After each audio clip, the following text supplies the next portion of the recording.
Ang isang binata, upang habulin ang babaeng senior na gusto niya, ay pumasa sa pagsusulit para makapasok sa DE station kung saan siya nagtatrabaho. Hindi niya inasahang sa unang araw pa lang ng kanyang trabaho, nasaksihan niya itong hinahalikan ang ibang lalaki. Ngayon ang unang araw ng internship ni Baek Seung-chan. Upang hindi mahuli, dali-dali siyang pumarada ng kotse at tumakbo papasok upang makipaggrupo sa ibang mga intern. Hindi niya napansin na napakalapit ng pagkakapark ng kanyang sasakyan sa katabing sasakyan. Sa loob ng kotse, si Takijin ay nasa telepono. Nang buksan niya ang pinto upang bumaba, hindi sinasadyang tumama ang pinto ng kanyang kotse sa kotse ni Baek Seung-chan. Sa pagtingin sa mga gasgas sa kotse ni Baek Seung-chan, tahimik na nagmura si Takijin. Hindi niya alam kung anong tanga ang nagpark ng ganoon. Kahit walang tao sa paligid, balak niyang tumakas, ngunit nang tumingala siya, nakita niya na buong proseso ng kanyang pagtakbo ay kinunan ng kanyang mga kasamahan mula sa production team. Bilang ginintuang producer ng DE station, kilala si Ejin. Hindi niya maaaring hayaang makita siya ng mga tao sa ganoong kahirap na sitwasyon. Kaya, nagsimula siyang mag-isip kung paano mag-text sa may-ari ng kotse. Pagkatapos, dumating ang direktor ng produksyon kasama ang isang grupo ng mga intern. Sinabi niya na mayroon siyang mahalagang gawain sa hapon at hiniling kay Eugene na gabayan ang mga intern upang matuto tungkol sa trabaho sa istasyon. Si Eugene, na naiinis sa nangyari sa kanyang kotse at sa kanyang mainit na ulo, ay agad na nagalit kay Director Kim. Sinabi niya na ang isang maliit na bansa ay ganoon. Anong silbi ng pagbili ng imported na kotse? Si Director Kim, nanginginig sa takot, ay tahimik na nakinig kay Eugene. Pagkatapos, nagpadala si Eugene ng mensahe sa may-ari ng kotse. Sa sumunod na segundo, tumunog ang telepono ni Baek Seung-chan. Nagalit si Eugene at humarap kay Baek Seung-chan. Pinagalitan siya, bakit hindi mo ginawang silent ang telepono mo? Sa gulat, dali-daling itinago ni Baek Seung-chan ang kanyang telepono. Naghintay ng matagal si Eugene, ngunit walang sagot mula sa may-ari ng kotse. Wala siyang nagawa kundi simulan ang paggabay sa mga intern sa posisyon ng kamera. Ngunit hindi niya inaasahan na ang isang kamera ay nagbo-broadcast ng eksena sa set at saktong nakunan nito ang assistant director na si Hyung-jun ng isa pang show na nakikipag-ugnayan sa producer. Sinabi ng katulong ni Rajoon Mo na may balita na nagde-date ang dalawa. Pagkasabi nito, nakita ni Baek Seung-chan na kusa siyang hinalikan ni Hyung-jun. Ang eksenang iyon ay nasaksihan ni Baek Seung-chan na ikinagulat niya dahil si Hyung-jun ay ang senior na lihim niyang minamahal. Pumasok din siya sa GE station dahil sa kanya. Hindi niya inaasahan na bago pa man siya makapag-confess, nasira na ang kanyang puso. Pumunta si Baek Seung-chan sa banyo upang pakalmahin ang sarili. Pagkalabas niya, nakita niya si Rajoon Mo. Dahil sa galit kay Rajoon Mo na inagaw si Hyung-jun sa kanya, pagkatapos niyang maghugas ng kamay, sinadya niyang ibuhos ang tubig sa mukha ni Rajoon Mo. Nagsabi siya ng paumanhin na parang walang kasalanan. Nakita ni Rajoon Mo na namumula ang mga mata ni Baek Seung-chan, kaya naisip niya na aksidente lamang ang ginawa nito. Sa tamang sandali, nakakuha siya ng tawag mula sa komite ng broadcasting at agad na nagtungo doon upang mag-ulat. Ang komite ng broadcasting ang namamahala sa pagsusuri ng mga programa upang matiyak na sumusunod ang mga ito sa mga regulasyon. Para sa mga producer, ito ay parang isang disciplinary committee na naghahanap ng kanilang mga pagkakamali. Tinawag si Rajoon Mo sa pagkakataong ito dahil lumitaw ang isang bastos na salita tungkol sa dumi ng tao sa kanyang variety show. Naniniwala ang komite na ang pag-ere ng palabas sa oras ng pagkain ay makakaapekto sa panlasa ng mga manonood. Hinihiling nila na palitan ito ng mas disenteng salita. Pilit na humingi ng tawad si Rajoon Mo at pagkatapos ay bumalik upang talakayin ang pagkuha ng footage para sa issue.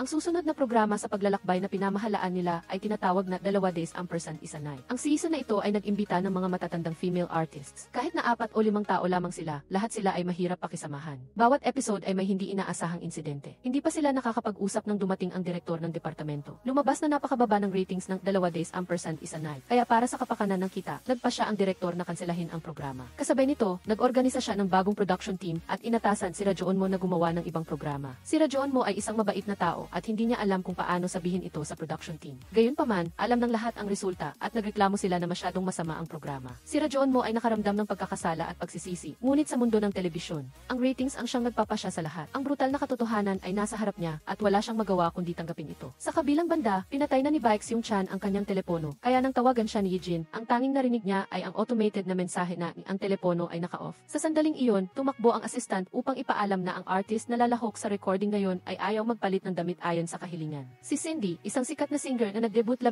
taon na ang nakakaraan at napakasikat, ay laging nagsusuot ng gusto niya sa entablado. Naniniwala si Eugene na ang ganitong klaseng transparent na damit ay lumalabag sa mga regulasyon. Kung isusuot ito ni Cindy sa entablado ngayon, kinabukasan ay tatawagin si Eugene sa komite ng broadcasting para magpaliwanag. Ginamit niya ang pagkakataong ito upang ipakita sa mga intern ang gagawin ng producer sa mga matitigas na ulo na artista. Galit siyang sumugod upang turuan si Cindy. Hiniling ni Takijin kay Cindy na magpalit ng damit bago umakyat sa entablado. Ngunit sinabi ni Cindy na maganda ang damit. Naisip niya na matanda na si Takijin at hindi na niya naunawaan ang fashion. Pagkatapos ay humarap siya kay Baek Seung-chan at tinanong siya kung maganda ba ang kanyang suot. Mabagal mag-isip si Baek Seung-chan at hindi niya naintindihan ang sitwasyon, kaya sinabi niyang maganda. Agad na tumingin si Eugene kay Baek Seung-chan na may galit at sa sandaling iyon, napagtanto niya ang gulo na ginawa niya. Humiling muli ang dalawa ng kanyang opinyon. Hindi siya maaaring tumango o umiling. Walang ekspresyon na nanatili lamang si Baek Seung-chan. Matigas na pinilit ni Ejin na magpalit ng damit si Cindy. Nagpumigla si Cindy at nagbalak umalis sa set ng recording. Nakita ito ni Ejin kaya pinalabas niya ang lahat at sinabing siya na mismo ang bahala kay Cindy. Nang makaalis ang lahat, agad siyang nagbago ng ugali at pinuri ang damit ni Cindy. Sinabing maganda ito, ngunit hindi lang ito pinapayagan sa DE station. Kung magdadagdag siya ng jacket, magiging perpekto ito. Walang sinuman ang sumasagot sa taong hindi tumatakbo. Pinarusahan siya ni Ejin hanggang sa sumang-ayon si Cindy na magsuot ng jacket sa entablado. Pagkatapos ay lumabas si Ejin at nagmayabang sa harap ng mga intern. Sinasabing gaano man kagaling ang isang artista, kailangan pa rin niyang yumuko sa harap ng isang producer. Pagkatapos ay inilipat niya ang kanyang atensyon kay Baek Seung-chan.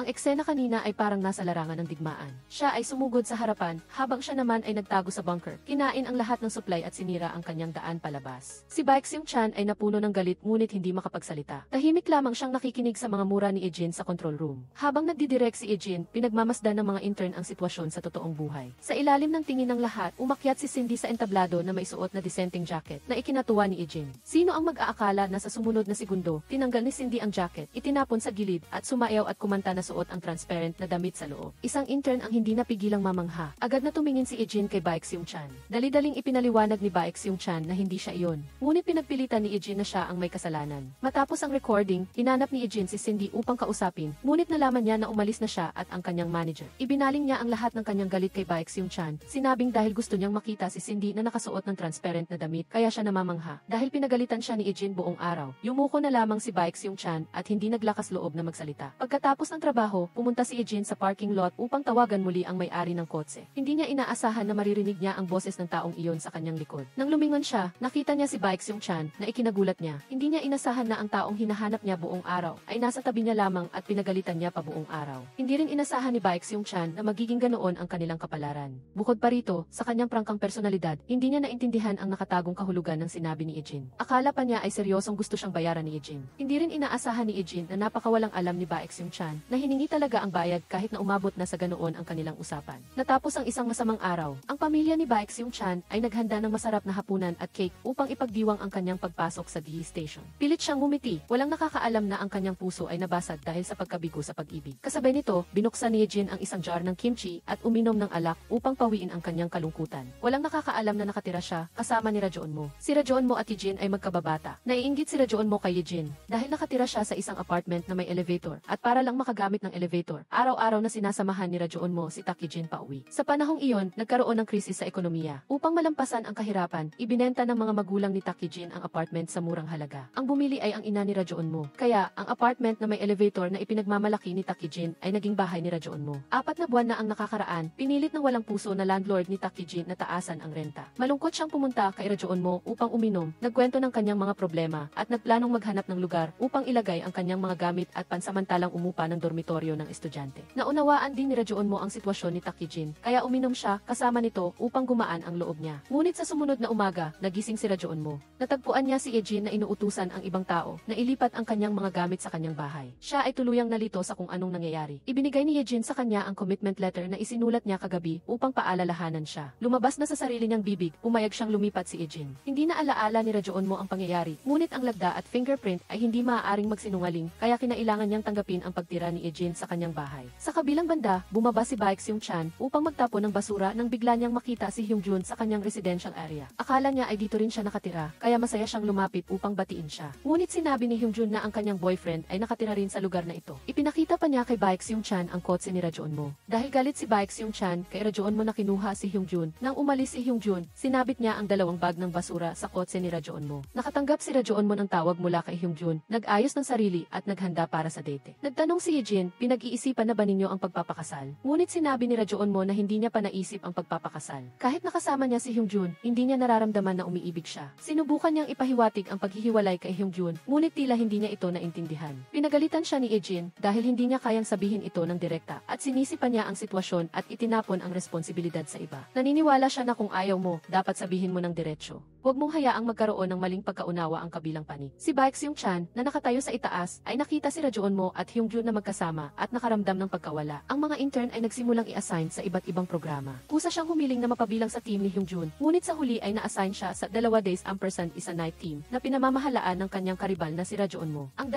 days ampersand isa night ay nahaharap sa panganib na makancel. Nagpulong si Rajoon Mo sa production team upang talakayin kung paano ipapaalam ito sa mga bisita. Lahat ay malungkot at walang makaisip ng isang makatuwirang paraan. Naramdaman ni Baek Seung-chan ang tensyon, ngunit buong lakas loob siyang tumayo upang ipakilala ang kanyang sarili. Hindi pa siya nakakatapos magsalita nang putulin siya ni Rajoon Mo. Sinabi ni Rajoon Mo na umupo na lang siya. Hiniling ni Rajoon Mo sa bawat isa na magulat sa isang bisita. Bawat isa ay tumanggap ng kanilang assignment at sa huli, tanging si Artist John na lamang ang natira, ang pinakamatandang at pinakamahirap na senior sa entertainment industry. Noon, kinailangan ni Rajoon Mo na bumisita ng 3 beses upang imbitahan siya na sumali sa programa. Dahil dito, tumanggi pa si Artist John sa maraming iba pang trabaho. Ngayon, kailangan nilang ipaalam sa kanya na ang programa ay tumitigil. Naiisip ng lahat ang pagiging pinagalitan, kaya walang naglakas loob na magsalita. Ang grupo ay tahimik na tumingin kay Baek Seung-chan. Ibinigay ni Rajoon Mo ang gawain sa kanya. Kailangan mong ipaalam ito kay Artist John at imbitahan siya sa farewell party upang tapusin ang lahat. Nagtagumpay si Baek Seung-chan na mahanap si Artist John na isip niya na kung sasabihin niya ng direkta, masasaktan niya ang damdamin ng senior, kaya't lumihis siya sa paksa. Sinasabing mas gusto niya ang mga ginagampanan niyang papel kaysa sa panonood ng mga variety show at umaasa siyang patuloy pa rin siyang makita sa mga drama. Ngunit hindi inaasahan, nagkamali si Artist John ng pagkaunawa at naisip niyang sinadya siyang ipadala ni Rajoon Mo kay Baek Seung-chan upang bulahin siya. Naramdaman ni Baek Seung-chan na mali ito, kaya sinabi niyang may malaking pagbabago sa programa. Ngunit bago pa man siya matapos magsalita, pinutol na siya ni Artist John at pinalabas ng kotse.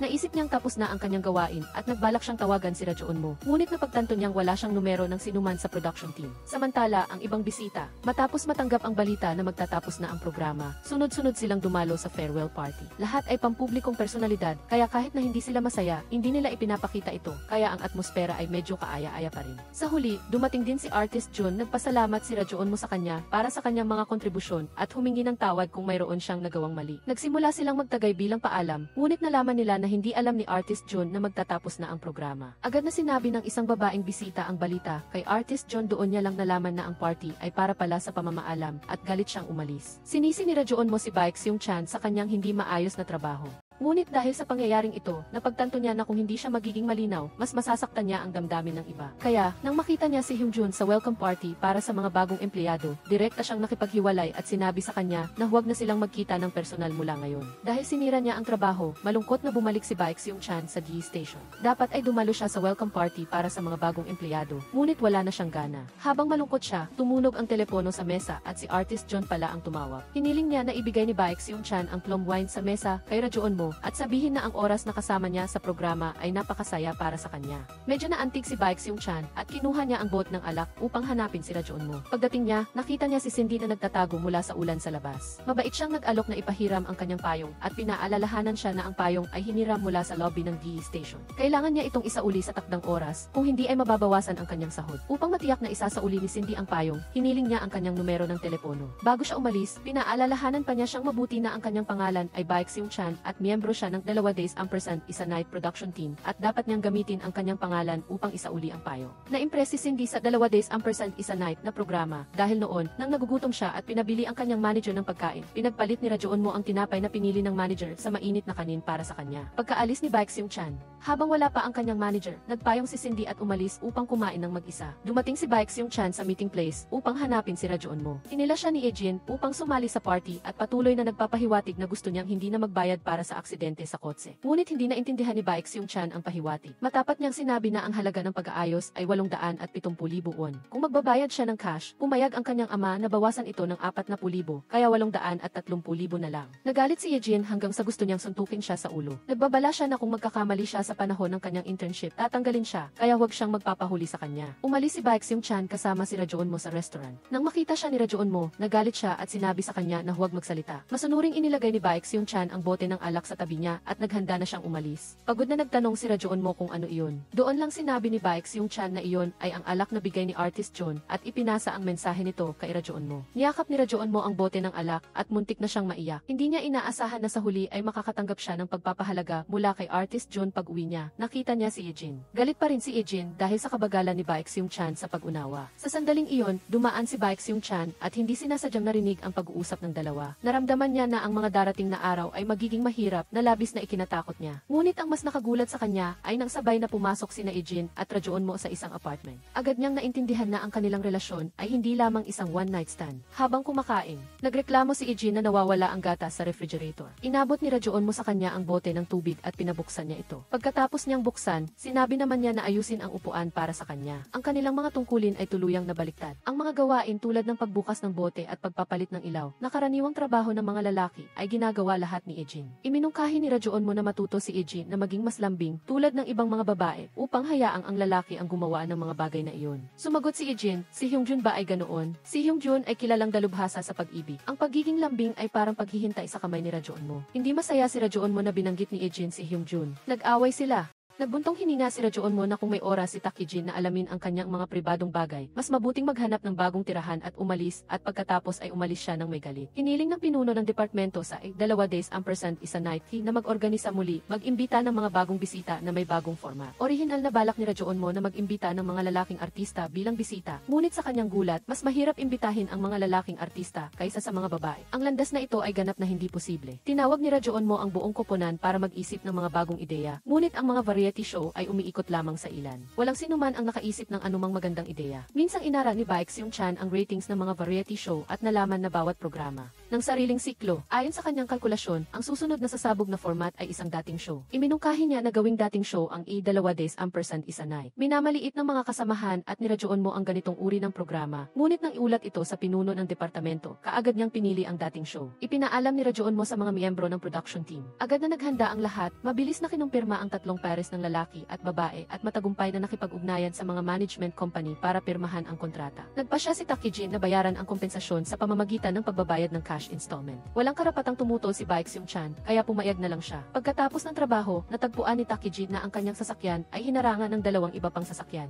Buong lakas siyang nagtulak ngunit hindi gumalaw. Tinawagan niya si Rajoon mo ngunit patay ang telepono nito. Biglang dumating si Baek Seung-chan para tulungan siyang itulak ang kotse at lutasin ang problema sa parking. Dahil sa pagpapasalamat, nagpasya si Takijin na bayaran siya ng 30,000 won. Nang gabing iyon, hindi pa umuwi si Rajoon mo. Nag-alala si Takijin kaya patuloy niya itong tinatawagan kahit alam niyang patay ang telepono nito. Sa pagkakataong iyon, nag-overtime meeting si Rajoon mo. Sa 6 na napiling celebrity, isang babaeng artista ang nahuli dahil sa insidente ng pagmamaneho ng lasing. Bago pa man magsimula ang programa ay nagkaroon na ito ng problema. Nagmadali ang buong team na maghanap ng kapalit. Iminungkahi ni Baek Seung-chan na imbitahin si Cindy. Inisip ng lahat na imposible iyon. Napakasikat ni Cindy, bakit siya sasali sa isang maliit na show? Sa kasamaang palad, ang ideya ni Baek Seung-chan ay kapareho ng sa pinuno ng departamento. Inutusan ng pinuno si Rajoon mo na imbitahin ang isa sa dalawang sikat na babaeng bituin, si Yuju o si Cindy. Si Rajoon mo ay may kaunting relasyon sa ahente ng kumpanya ni Yuju, kaya siya ay kusa na nakipag-ugnayan. Ang kabilang panig ay nasa isang business trip, kaya maaari lamang silang mag-video call. Matapos marinig ang kanyang intensyon, nagpanggap sila na may problema sa wifi at pinutol ang tawag. Napansin ni Rajoon mo na isa itong mataktikang paraan ng pagtanggi. Sa kabilang banda, sinubukan ni Baek Seung-chan na tawagan si Cindy, ngunit hindi siya sumasagot. Narinig ni Takijin na nagbayad siya ng 50,000 won na kompensasyon kay Baek Seung-chan at inutusan siya nitong bumili ng mga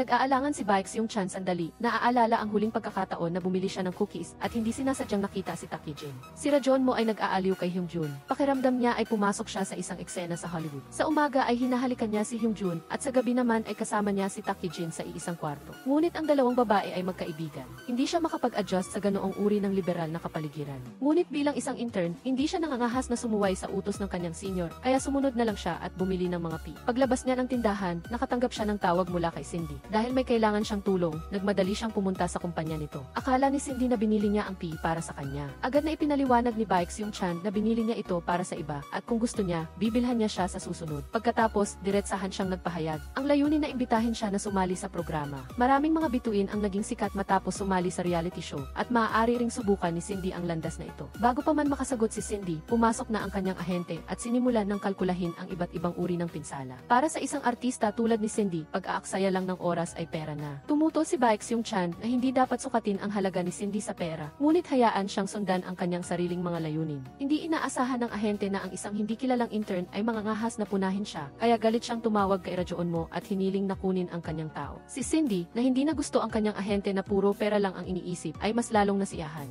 Kapag mayroong nangahas na tumutol, at higit pa, si Baek Seung-chan ay ganap na naiba sa mga lalaking nakilala niya. Dahil dito, nagkaroon siya ng interes na alamin pa ang tungkol sa kanya. Dahil nakikipag-away si Rajoon mo sa ahente, agad siyang pumunta upang sunduin si Baek Seung-chan. Kaya, parehong nabigo ang dalawang opsyon para sa kapalit. Nalungkot at nawala ng pag-asa ang dalawa. Patuloy na nagbubuhos ng alak si Director Kim upang aliwin sila, habang si Baek Seung-chan naman ay umiinom ng sunod-sunod hanggang sa mabilis siyang nawalan ng malay. Kahit nalasing, hindi niya nakalimutan ang pi na hawak niya at nag-aalangan na pumunta sa bahay ni Taekjin. Naghihintay si Taekjin kay Rajoon mo na umuwi, natatakot na baka hindi na naman siya umuwi tulad ng dati. Narinig niya ang tunog ng doorbell. Nagmadali siyang buksan ang pinto, nag-aakalang si Rajoon mo na ang dumating. Hindi niya inaasahan na ang lalaking nasa harap niya ay si Baek Seung-chan na lasing. Nagwala siya sa buong bahay habang minumura si Rajoon mo na isang manloloko. Wala nang nagawa si Taekjin kundi hayaan siyang matulog sa sofa pansamantala. Maya-maya, dumating din si Rajoon mo, lasing din nang makita si Baek Seung-chan na nakahiga sa sofa. Akala niya ay nasa maling bahay siya ni Taekjin. Kinailangan niyang magpaliwanag na labis na nalasing si Baek Seung-chan, kaya pinatulog niya muna ito. Kinabukasan, nilinaw ni Taekjin at Rajoon mo kay Baek Seung-chan na matalik na magkaibigan lamang sila mula pagkabata at kasalukuyang magkasama sa bahay. Hiniling nila sa kanya na panatilihin itong lihim at huwag sabihin sa sinuman ang tungkol sa kanilang pagtira ng magkasama. Tinanong ni Baek Seung-chan kung si Hyungjun.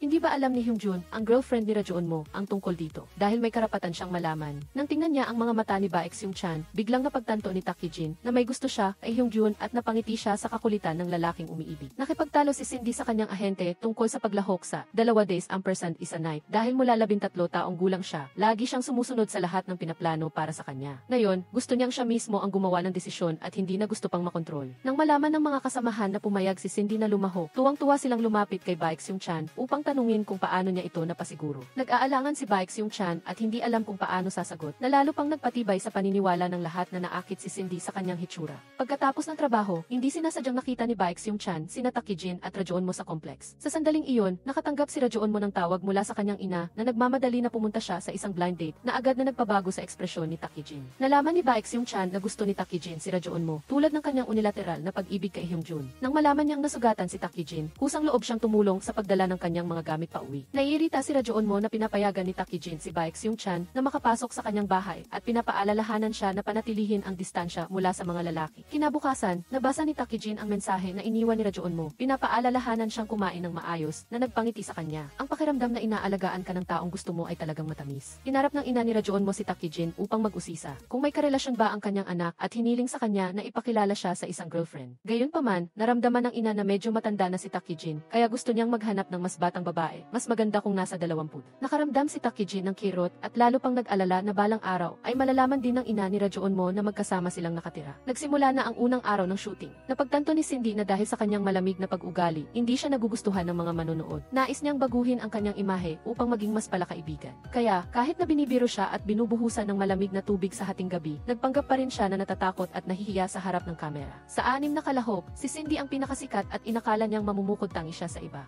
Ngunit pagdating sa pagpili ng kasama, ang dalawa pang babaeng artista ang napili, habang siya ay walang nakuhang boto. Ayon sa patakaran ng programa, ang sinumang walang nakuhang boto ay kailangang sumama kay Baek Seung-chan para mag-hike at mag-camping sa gabi. Nang makita si Baek Seung-chan na masayang tumatakbo papalapit, tiwala si Cindy na magugustuhan siya nito pagkatapos ng biyaheng ito. Sa ilalim ng matinding sikat ng araw, magkasama silang umakyat sa bundok. Naramdaman ni Cindy na nakakainip kaya niyaya niya itong maglaro ng rock paper scissors. Kung sino ang matalo ay magdadala ng bagahe. Sa kasamaang palad, si Baek Seung-chan ay isang straightforward na tao. Naglaro ng buong puso at nanalo ng sunod-sunod, kaya kailangan niyang dalhin ang lahat ng bagay. Nagsimulang mapagod si Cindy at muntik ng madulas, ngunit buti na lang at nasalo siya ni Baek Seung-chan. Nang makita niyang maluwag ang laces ng sapatos niya, yumuko pa siya para itali ito para sa kanya. Nabigla si Cindy sa maliliit na kilos na iyon. Gumagabi na ngunit hindi pa rin sila nakakarating sa campsite. Nang huminto ang kamera para palitan ang baterya, agad na nagtanong si Cindy kung gaano pa katagal bago sila makarating. Dahil hindi na niya kailangang umarte, biglang bumuhos ang ulan. Handa na siyang magreklamo, ngunit agad na tinakpan ni Baek Seung-chan ang kanyang ulo at kinuha ang payong sa kanyang baka. Tiningnan ni Cindy si Baek Seung-chan nang malapitan at agad na nahulog ang kanyang loob. Sa totoo lang, mula nang nakita niya si Baek Seung-chan na nakatayo sa labas ng kotse, napansin na niya ang gwapong mukha nito. Hindi niya mapigilan ang pagnanais na lumapit at alamin ang lahat tungkol sa kanya. Naantig si Cindy sa ginawa ni Baek Seung-chan, ngunit hindi niya naiintindihan ang nararamdaman nito. Sa halip na payungan siya, nagmadali siyang takpan ang kamera para protektahan ang kagamitan. Naiwan si Cindy na nag-iisa sa gitna ng malakas na ulan. Sa wakas, nakarating din ang dalawa sa tuktok ng bundok. Nagmadali si Baek Seung-chan na itayo ang tolda sa ulan.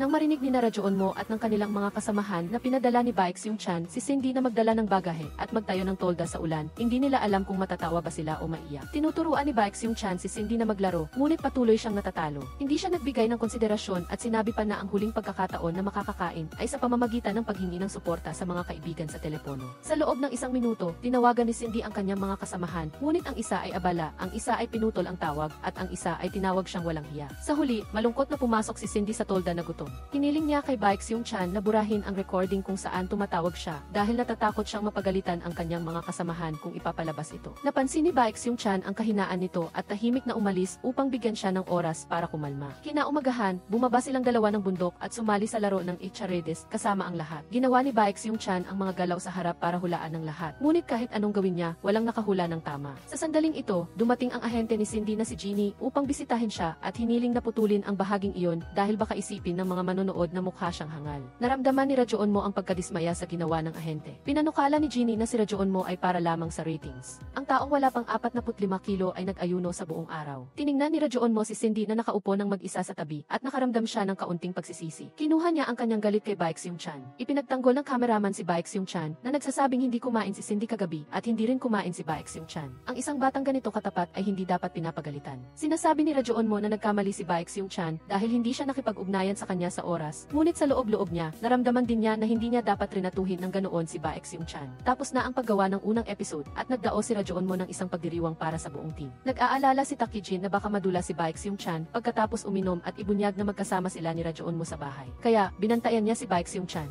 Dinahilan niya ang pagdadala sa kanyang team para kumain. Nang makita niya si Cindy, sinubukan niyang panatilihin ang kanyang dignidad at kusang loob na binati ito. Nang makita niyang nakangiti si Cindy habang kumukuha ng litrato kasama ang mga tagahanga at agad na nawala ang ngiti pagkatapos, nagreklamo si Takijin kina Rajoonmo at Baek Seung-chan na si Cindy ay nagpapanggap at nagpapaimbabaw. Bilang resulta, inisip ni Rajoonmo na sinusubukan niya lang na hanapan ng mali ang iba. Maya-maya, nakita niya si Rajoonmo at Cindy na magkasamang nakaupo sa isang mesa, nag-uusap at nagtatawanan. Lalo pang nairita si Takijin. Uminom siya ng sunod-sunod upang maibsan ang kanyang kalungkutan at mabilis siyang nalasing. Alam ni Rajoonmo ang pagkalasing niya dahil hindi lamang niya inilalantad ang mga sikreto, kundi patuloy din siyang nagpapakyut. Pauwi, sumasayaw si Takijin habang hawak ang balikat ng dalawa at hinihiling na mag-inuman pa sila sa iba pang lugar. Nakita sila ni Cindy mula sa loob ng kotse at ang kanyang mga mata ay nagpakita ng paghanga. Hindi pa niya nararanasan ang pakiramdam na may mga kaibigang kasama. Nakaupo ang tatlo sa isang mesa, nag-uusap tungkol sa blind date ni Rajoonmo. Sa selos, sinabi ni Takijin na minsan siyang hinalikan ni Rajoonmo at gusto niya ito. Nang magising si Takijin, naaalala niya ang mga sinabi niya kagabi at labis siyang nabalisa. Maingat niyang pinagmasdan ang ekspresyon ni Rajoonmo at napansin niyang tinatrato pa rin siya nito ng pareho. Bukod pa rito, hindi nito binanggit ang nangyari kagabi. Naguguluhan siya at hindi niya alam kung naaalala ba ni Rajoonmo ang mga sinabi niya. Para malaman ang totoo, binigyan niya si Baek Seung-chan ng pera at hiniling sa kanyang alamin ang sitwasyon. Bumalik si Baek Seung-chan sa kumpanya upang obserbahan si Rajoonmo. Pagkatapos ay iniulat niya kay Takijin ang resulta. Mukhang pagod na pagod si Rajoonmo. May mga pulang ugat sa kanyang mga mata at mas madalas siyang umiihi kaysa sa normal na nagpapatunay na uminom ng sobra si Rajoonmo kagabi. Malamang na wala na siyang maalala. Ayaw mag-isip-isip ni Takijin at gusto niyang magkaroon ng aktwal na ebidensya. Kaya sinabi niya sa kanya na magpatuloy sa pagsisiyasa. Bago umalis, naglakas loob si Baek Seung-chan na sabihin kay Takijin na kung mayroon siyang nararamdaman kay Rajoonmo at nahihirapan siyang sabihin ito, maaari niyang sabihin sa kanya. Siya ay magaling magtago ng sekreto at gusto niyang makinig. Inisip ni Takijin na inaaliw lang siya ni Baek Seung-chan.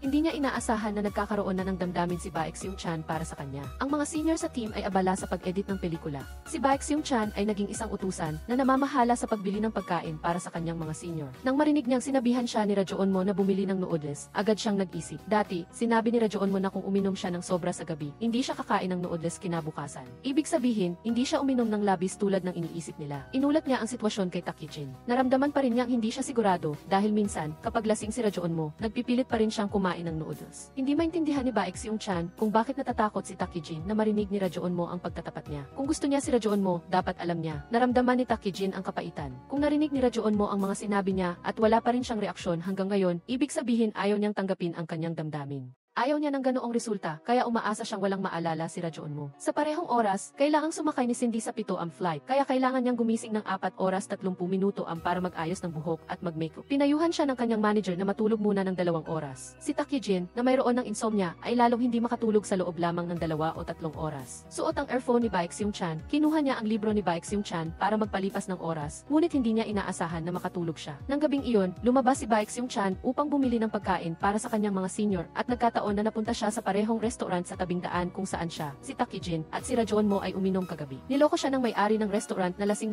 sila ni Takijin. Mabuti na lang at iniuwi silang dalawa ni Rajonmo. Bigla niyang naalala ang eksena noon. Pagkatapos malasing ni Takijin, tinanggihan niya si Rajonmo na dalhin si Takijin. Agad na naintindihan ni Baekseung-chan na hindi lang naalala ni Rajonmo ang pagtatapat ni Takijin, kundi napansin din niya ang damdamin ni Baekseung-chan. Tinanong niya si Rajonmo kung naaalala pa ba nito ang sinabi ni Takijin kagabi. Inamin ni Rajonmo na naaalala niya ng malinaw ang pagtatapat ni Takijin. Pinagalitan ni Baekseung-chan si Rajonmo dahil hindi niya naiintindihan ang pakiramdam ng one-sided love. Ayaw ni Rajonmo na pag-usapan iyon at pinilit niya si Baekseung-chan na bumalik sa pag-ibig. Para ilabas ang galit niya para kay Takijin, sadyang binuhusan ni Baekseung-chan ng isang buong bote ng syrup ang kape ni Rajonmo at pagkatapos ay umalis siya ng palihim nang hindi ito napapansin upang hanapin si Takijin. Ayaw niyang masaktan si Takijin, kaya nagsinungaling siya na tinanong niya ang may-ari ng restaurant sa tabing daan at sinabi nitong lasing na lasing si Rajonmo hanggang sa nawalan ito ng malay. Sa wakas ay gumaan ang pakiramdam ni Takijin. Nagbuntong hininga si Takijin na ang amusement park na ito ay mayroong maraming alaala nila ni Rajonmo. Noong nag-aaral pa siya, umiiyak siya rito at niyakap siya ni Rajonmo para aliwin. Marahil, mula sa sandaling iyon, nagsimula na siyang magkagusto kay Rajonmo. Masaya si Baekseung-chan na ibinahagi ni Takijin ang kanyang damdamin sa kanya. Kahit kailan, basta't gusto ni Takijin na makipag-usap, handa siyang makinig. Ipinapalabas na ang unang episode ng programa. Pinapahulaan ni Rajonmo ang ratings sa lahat. Inakala ng lahat na magiging higit sa 1-0 ang ratings, ngunit si Baekseung-chan lang ang nagsabi ng 6.8. Nang gabing iyon, sabik na nanood ang buong pamilya ni Baekseung-chan ng 2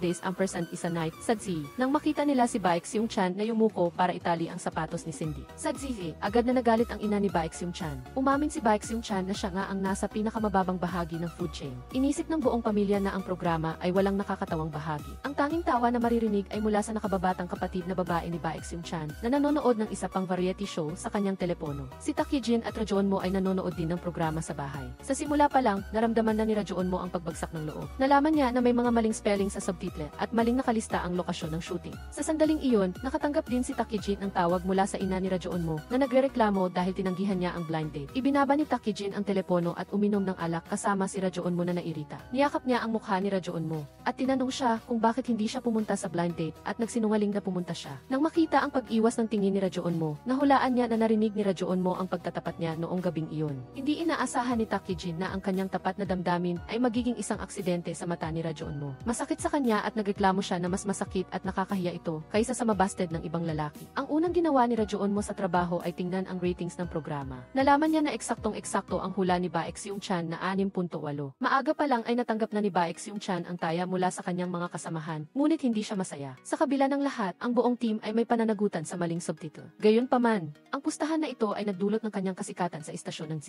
Lahat ng tao ay nagdududa na alam niya ang paghula. Mayroong lumapit sa kanya upang hilingin na hulaan ang rating ng unang episode. Mayroong lumapit upang hilingin na hulaan ang kanilang kapalaran sa pag-ibig sa pamamagitan ng pagtingin sa kanilang mukha. Kung ikukumpara sa pagiging popular ni Cindy, si Johnmo ay walang madaling oras. Pinilit siya ng direktor na panagutan ang pagkakamali sa pagsasahimpapawid at mababang rating at kailangan niyang magsulat ng ulat sa mga nakatataas. Tiningnan ni Johnmo si Eugene na dumaan sa harap niya, ngunit hindi siya kinamusta. Sa kanyang kalooban, naramdaman niya ang matinding pagkabalisa. Nag-aalinlangan siya kung paano ayusin ang relasyon nila. Nakita ni Eugene si Cindy sa daan. Masayang-masaya si Cindy at inanyayahan siyang kumain gamit ang pera mula sa pustahan. Kinonsulta niya si Joonmo tungkol sa nangyari noong gabing iyon at tinanong si Cindy kung alam na niya ito noon pa. Hindi inasahan ni Cindy na mabubunyag ang sikreto. Nagbigay siya ng taos-pusong paumanhin. Hindi siya sinisisi ni Eugene. Siya ay isang inosenteng tao na naipit sa gitna. Tinanong ni Cindy si Eugene kung anong gusto niya kay Joonmo. Si Eugene ay walang masabi. Sa halip, tinanong niya si Cindy kung anong gusto niya kay Hyungjun. Si Cindy ay medyo nahihiya. Ang nararamdaman niya para kay Hyungjun ay bulag na paghanga lamang. Ngunit hindi niya masabi na gusto niya ngayon si Eugene. Umuwi si Joonmo at nakitang wala pa si Eugene. Ang buong katawan niya ay hindi mapakali. Nagreklamo ang nakababatang kapatid ni Eugene na hindi niya alam kung anong nasa isip ng kanyang ate at nagpadala pa siya ng text message na sinasabi sa kanyang hanapin siya.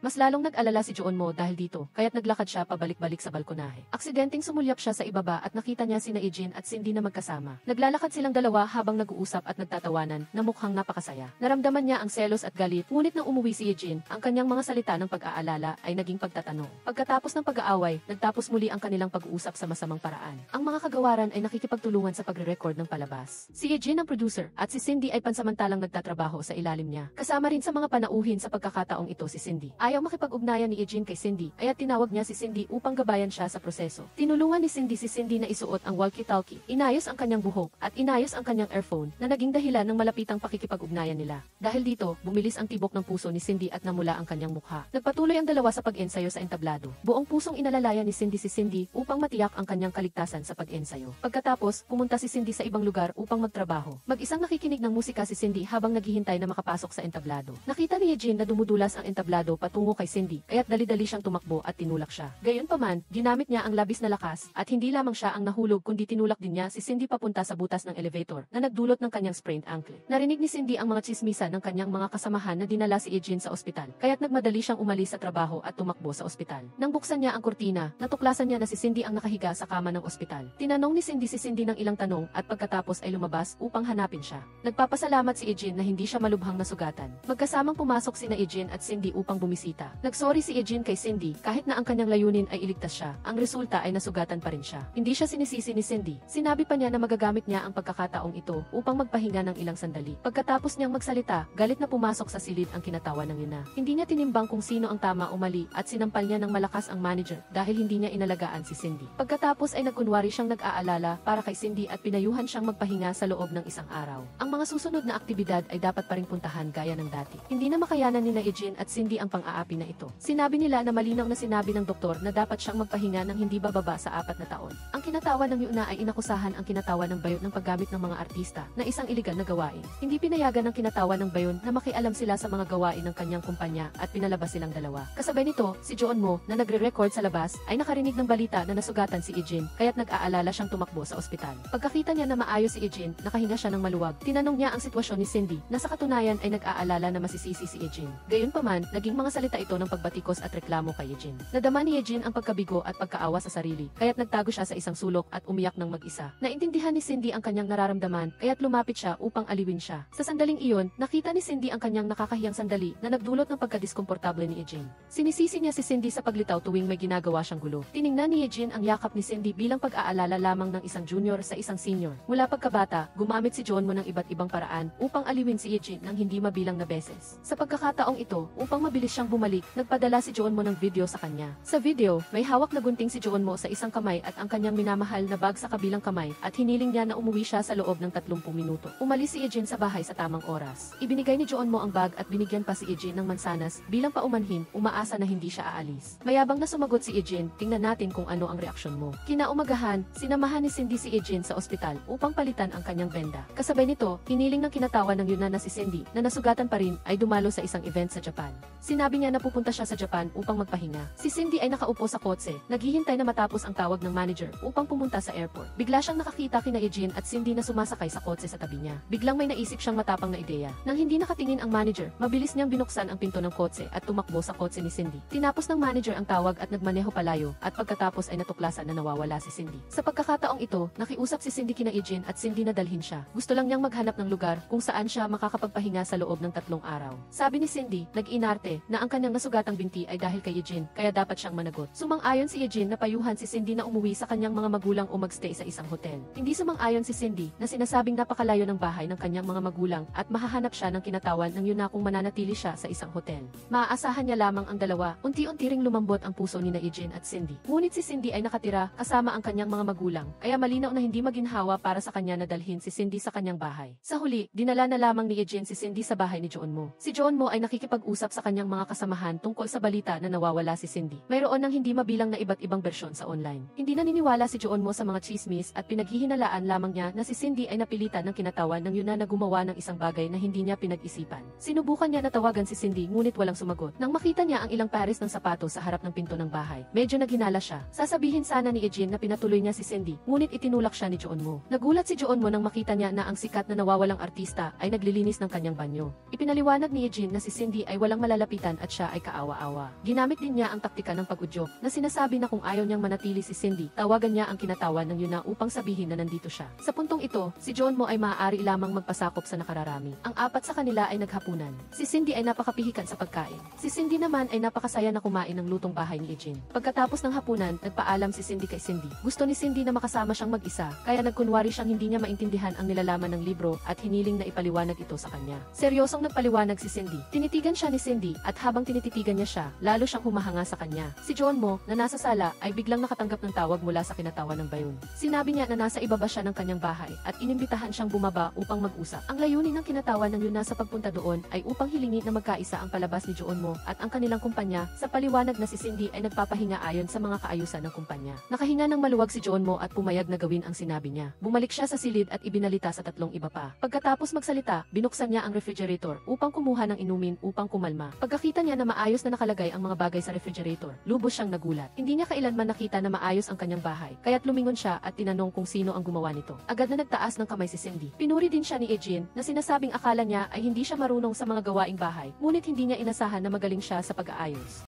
Ang apat ay uminom upang magdiwang naligtas sila. Upang mapabuti ang mood, naglaro din sila ng Hihi Ampersand. Umupo si Cindy sa tabi nila at tumingin sa kanila na tumatawa na parang hangal. Inihikayat ni Ejin si Cindy na sumali upang patunayan na mayroon siyang karisma. Tinanong niya si Cindy kung gusto niya siya. Nagbibiro lang siya, ngunit hindi niya inaasahan na totoo ang sagot ni Cindy. Napansin ni Cindy ang damdamin ni Cindy para kay Ejin, kaya't nalungkot siya at uminom upang mawala ang kanyang kalungkutan. Pagkatapos ng ilang sandali, parehong lasing ang dalawang babae. Inalagaan ni Cindy si Ejin na nagwawala at sinabi kay Jeonmo na alagaan si Cindy. Nahirapan si Jeonmo kung ano ang gagawin. Habang nag-aalmusal, hindi napigilan ni Cindy na bumulong na 15 taon na ang lumipas mula nang kumain siya ng lutong bahay sa kanyang kaarawan. Ngayon lang nalaman ni na Ejin at Jeonmo na kaarawan pala niya ngayon. Nagmungkahi si Ejin na magdao sila ng birthday party para sa kanya ngayong gabi. Medyo nahihiya si Jeonmo. Kailangan nilang pumunta sa amusement park ngayong gabi para mag-shoot ng isang palabas. Si Cindy ay interesado. 15 taon na rin siyang hindi nakakapunta sa amusement park. Iniling niya kay Jeonmo na sumama siya sa kanila. Tinawag ni Jeonmo si Ejin upang magtipon sa amusement park. Upang mawala ang mga chismis na kumakalat sa internet na nawawala si Cindy, gumawa ng inisyatibo ang kinatawan ng bayon na maglabas ng anunsyo na sinasabi na si Cindy ay nagpapahinga ayon sa mga kaayusan ng kumpanya. Upang ilihis ang atensyon ng mga netizens, sadyang isinulat niya sa dulo ng anunsyo dahil sa pagkakamali ng isang producer noong huling pagkakataon na sumali si Cindy sa isang palabas na naging sanhi ng kanyang pagkasugat at pagkaospital. Mabilis na natuklasan ng mga tagahanga ni Cindy ang pagkakakilanlan ni Ejin. Nakatanggap siya ng hindi mabilang na mga mensahe ng pag-insulto. Nag-aalala si Cindy na may maghihiganti kay Ejin sa daan, kaya't lihim siyang sumunod sa kanya upang protektahan siya. Mayroong isang tao na lumapit kay Ejin at agad siyang naging alerto. Sa huli, ang taong iyon ay isang matandang kaibigan ni Ejin. Tumaas lang ang timbang niya nitong mga araw, kaya't hindi siya agad nakilala ni Ejin. Pinayuhan siya ni Ejin na huwag maging masyadong tensyonado. Sa gitna ng araw, hindi maglalakas loob ang mga tagahanga na maging masyadong malayo. Sa gabi, dinala ni na Jeonmo at Cindy si Cindy sa amusement park. Si Ejin ay pupunta roon kasama nila pagkatapos niyang matapos ang kanyang trabaho. Sinakay ni Cindy si Cindy sa wheelchair at dinala siya sa parke. Nang makita ni Cindy ang mga pamilyar na lugar, unti-unti siyang nagbukas. Kinonsulta niya si Cindy na sinasabing 15 taon na ang nakalilipas, dinala siya ng kanyang mga magulang sa lugar na ito. Doon siya natuklasan ng kinatawan ng Yuna, isang talent scout. Mula noon, nagsimula na siyang mag-acting. Nanatili siya sa entertainment company sa Seoul. Tuwing 2 linggo, pumupunta ang kanyang mga magulang mula sa kanilang bayan patungong Seoul upang bisitahin siya. Sa kanilang daan patungong Seoul, naaksidente ang kanyang mga magulang sa kotse at namatay sila. Simula noon, naging ulila siya. Sa loob ng 15 taon, hindi niya kailanman naramdaman na hindi siya nagsisisi. Kung hindi siya pumunta doon noong araw na iyon, hindi sana niya nakilala ang kinatawan ng Yuna. Hindi sana siya umalis sa bahay at hindi sana nawala ang kanyang mga magulang. Lumuhod si Cindy. Pinunasan niya ang mga luha sa kanyang mukha at taos pusong sinabi sa kanya, hindi mo kasalanan ito. Hindi ka rin sisihin ng iyong mga magulang. Sa halip, magiging panatag ang kanilang loob dahil nagmature ka na. Naantig ni Cindy ang pinakamahina na bahagi ng puso ni Cindy. Tumayo siya at umamin sa kanya. Mula ngayon, hindi na siya matatakot na pumunta sa parke dahil binigyan ito ni Cindy ng bagong kahulugan. Kasabay nito, tinawagan ni Jeonmo si Ejin at tinanong kung dumating na siya. Nagreklamo si Ejin na pagkapasok niya pa lang sa parke, may tumawag na nagpapaalala sa kanya na nakalimutan niyang patayin ang ilaw ng kotse. Habang pabalik siya upang patayin ang ilaw, nakita niya na may lumitaw sa harap niya na hindi niya inaasahan. Si Director Kim, isang subordinate ng kinatawan ng Yuna. Hinanap siya at hiniling kay Ejin na ibigay si Cindy. Sinuri niya ang mga kamera sa parking lot ng ospital at nakita si Cindy na sumasakay sa kotse ni na Ejin at Cindy. Pagkatapos ay nagbantay siya sa ibaba ng bahay ni Ejin at nakita si Cindy na nagtatapon ng basura. Hindi marinig ni Jeonmo ang boses ni Ejin sa kabilang linya. Naisip niya na nasa panganib si Ejin, kaya't dali-dali siyang tumakbo at sinuntok ang lalaking nakatayo kasama si Ejin. Pagkatapos niyang sumuntok, natuklasan niya na isa pala itong matandang kakilala. Umupo ang tatlo at pinag-usapan ang pag-alis o pagstay ni Cindy. Nag-aalala si Director Kim na kung hindi pa babalik si Cindy, magiging katulad siya ng dating bata. Hiniling ni Jeonmo sa kanya na hayaan si Cindy na magkaroon ng kumpletong kaarawan ngayong gabi. Dadalhin kanya pabalik bukas. Hindi alam ni Cindy ang tungkol dito. Hindi niya mapigil napigilan ang kanyang damdamin at hinalikan si Cindy. Tinanong niya si Cindy kung gusto niya siya. Nakita niyang nag-aalinlangan si Cindy na magsalita. Natatakot siyang marinig ang sagot na ayaw niya, kaya sinabi niya kay Cindy na mag-isip muna at sagutin siya kapag nakapag-isip na siya. Pagkatapos niyang sabihin ito, tumakbo si Cindy sa banyo at umiyak. Ito ang unang beses sa buhay niya na nagustuhan niya ang isang tao. Mukhang hindi siya gusto ng kausap niya. Paglabas niya sa banyo, wala na si Cindy sa mood na magsaya. Upang pasayahin siya, mabilis na itinulak ni Cindy ang wheelchair. Ngumiti muli si Cindy. Huminto ang dalawa upang manood ng performance ng mga tauhan na nakasuot ng stuffed animal costumes. Nilayan nilang kunan ng larawan ang dalawa, ngunit agad na tumanggi si Cindy. Hindi inaasahan, tumayo si Cindy at nag-pose na handa na. Mabilis na pumunta ang dalawa kina Eugene at Joonmo at sama-sama silang nanood ng mga paputok. Lumingon si Cindy at nakita si Eugene na nakaakbay kay Joonmo at nakasandal kay Cindy. Naramdaman niya ang inggit at tumayo siya at sumingit sa pagitan ni na Eugene at Cindy. Pag-alis sa amusement park, iminungkahi ni Eugene na pumunta sa gas station. Karaniwan, pumupunta ang lahat sa karaoke para sa kanilang kaarawan. Ngayong araw, dapat ding maranasan ito ni Cindy. Pagdating sa gas station, sina Eugene at Joonmo ay natapos ang isang love song. Nagduet na sila ng hindi mabilang na beses, kaya't napakaganda ng kanilang pagkakasundo. Si Cindy, na hindi nasisiyahan, ay kumanta ng kantang Because You Are Mine at inilabas ang lahat ng kanyang damdamin para kay Eugene.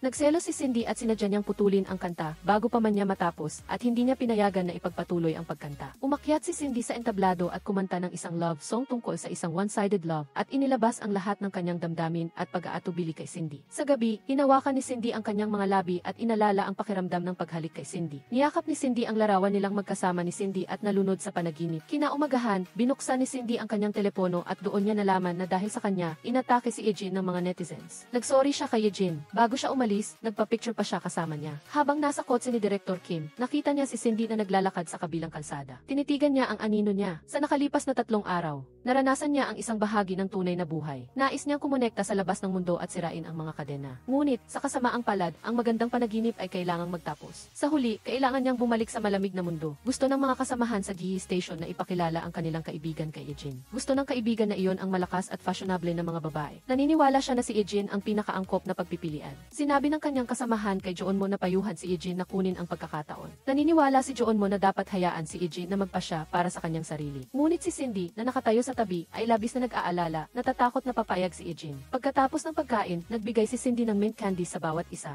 Nang dumating ang oras ng taong nagpakilala, sinabi niyang naipamigay na ang lahat. Gusto niyang gamitin ang pagiging isip bata na paraan na ito upang maghiganti sa kabilang panig. Pagdating sa kumpanya, galit na tinanong ni Cindy si Joonmo, hindi ba mahalaga sa iyo kung si Eugene ay makikipag-date o hindi? Malinaw na alam mo ang damdamin ni Eugene, ngunit hindi mo siya pinapayagan na lumapit. Ngunit itali mo siya upang hindi siya makatakas. Ang paraan na ito ay masyadong kasuklam-suklam. Sinabi sa kanya ni Joonmo na 8 taon na siyang nasa kumpanya, kaya't naintindihan niya ang isang prinsipyo, ang pakikialam sa buhay ng ibang tao, kahit na may mabuting layunin, ay hindi tiyak na magreresulta sa magandang kinalabasan. Hindi nasisiyahan si Cindy at naghanap ng iba't ibang dahilan upang payuhan si Eugene na huwag makipag-date. Upang makasama si Eugene ng mas matagal, iniling niya kay Eugene palitan ng installment plan sa isang food payment plan. Halimbawa, anyayahan siya na kumain at manood ng scene. Nang marinig ni Eugene ang tungkol sa food payment plan at ang isa 0% diskwento, masaya siyang sumang-ayon. Nakita ni Joonmo na may papasok na tawag sa telepono ni Eugene mula sa taong makikipag-date sa kanya, kaya't agad niyang pinutol ang tawag at sinabi kay Eugene na ang mga lalaki ay mas nakakaintindi sa ibang mga lalaki. Ang isang tao na nagsasabi na gusto niya ang malakas at fashionable na mga babae ay malinaw na hindi mapagkakatiwalaan. Nagulat si Eugene na parehong-pareho ang sinabi ni Joonmo at ni Cindy. Kung sinasabi ng dalawang ito na hindi mabuti ang lalaking iyon, marahil ay totoo nga. Si Eugene, na papunta sa trabaho, ay biglang nakatanggap ng isang package mula sa mga tagahanga ni Cindy. Naisip niya na ang loob nito ay isang daga o isang nakakatakot na bagay na ginamit upang takutin siya. Kaya't takot siyang buksan ito. Sa huli, ang laman nito ay mga cute na laruan. Mayroon ding isang liham na nagpapasalamat kay Eugene. Hindi maintindihan ni Eugene kung bakit biglang nagbago ang ugali ng mga tagahanga ni Cindy. Sabi ng kanyang kasamahan, ito ay dahil nag-post si Cindy ng larawan nilang dalawa online at isinulat na nagpapahinga kasama ang mabait na si Eugene. Umiti si Eugene dahil nagawa niyang maalis ang alitan nila ni Cindy. Binalaan ng kinatawa ng yun na si Cindy na kung lalabanan niya siya, tiyak na siya ang matatalo. Sumagot si Cindy na siya ang number 1 na asset ng kumpanya, kaya hindi rin siya gugustuhin mawala ng kinatawa ng yun na. Pinuri siya ng kinatawa ng bayon sa kanyang katalinuhan, ngunit pinaalalahanan pa rin siya na noon, mayroon ding isang babae na napakahusay na tulad mo. Pagkatapos niyang mawala, dahil si Cindy ay bagong dating sa industriya, hindi kailanman nagkukulang ang mga kapalit. Hindi pinansin ni Cindy ang banta. Sa kanyang puso, si Cindy lamang ang nasa isip niya. Patuloy siyang tumitingin sa kanyang telepono, naghihintay ng mensahe mula sa kanya. Ngunit sa kasamaang palad, hindi pa rin siya kinontak ni Cindy. Sa sandaling na dismaya siya, ibinalita ng manager na dumating si Cindy para sa isang espesyal na pagre-record. Si Cindy ay galit at masaya sa parehong oras. Gusto niyang magpataas ng presyo, ngunit hindi niya napigilan ang kanyang pagkasabi. Naghanda siya at umupo sa sala, naghihintay. Ipinakilala ni Cindy na inimbitahan ng palabas ang kanyang kaibigan na pumunta, ngunit hindi niya maaaring sabihin sa kanya kung sino iyon. Nang marinig niya ang doorbell, agad na tumakbo si Cindy upang buksan ito. Sino ang mag-aakala na siya ang kanyang nemesis? Agad na naintindihan ni Cindy na lahat ay inayos ng kumpanya, kaya mabilis niyang inayos ang kanyang saloobin. Sa harap ng kamera, ang dalawang tao na bihirang magkita ay nagkunwaring matagal nang hindi nagkita. Sa gitna ng pag-shoot, pareho nilang inilabas ang kanilang totoong mukha, nagsasalita tungkol sa kanilang nakaraang away kung saan hinila nila ang buhok ng bawat isa sa pasilyo. Nagreklamo ang kalaban na dahil sa insidenteng iyon, hindi siya nakakuha ng shampoo o endorsement sa loob ng 3 taon. Upang patahimikin ang mga alinggaw ng hindi pagkakaunawaan, inayos ng dalawang kumpanya na magpanggap ang dalawa bilang matatalik na kaibigan.